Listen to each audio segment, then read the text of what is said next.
The United States has a long history of gang activity, often led by infamous individuals who left lasting impacts on their communities and the nation. Three of the most infamous gang leaders are Al Capone, Larry Hoover, and Turrell Williams. Al Capone, 1899 to 1947.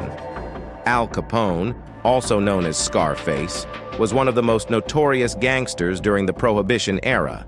Leading the Chicago outfit, Capone built a vast empire of illegal liquor distribution, gambling, and prostitution. His influence over the city of Chicago was nearly unmatched, using bribes, violence, and intimidation to maintain control. Capone's ruthless tactics culminated in the infamous Valentine's Day Massacre in 1929, where 7 rival gang members were executed. Despite his power, he was ultimately brought down by tax evasion charges in 1931. Larry Hoover, 1950. Larry Hoover is the founder of the Gangster Disciples, one of the largest and most powerful street gangs in the United States.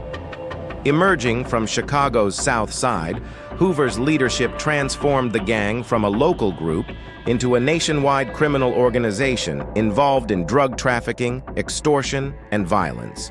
Despite being sentenced to life in prison in 1973, Hoover continued to run the gang from behind bars.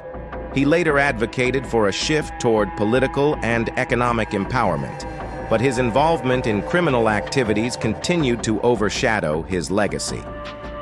Stanley Turrell Williams, 1953 to 2005.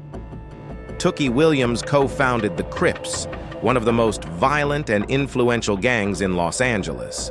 The Crips quickly became notorious for their involvement in drug dealing, robbery, and murder, sparking an ongoing feud with the rival Bloods gang.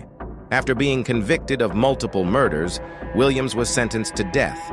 While on death row, he became an advocate for peace and wrote children's books warning against gang life, although his transformation could not save him from execution in 2005. These 3 gang leaders left a legacy of violence, crime, and influence, shaping the landscape of gang culture in America.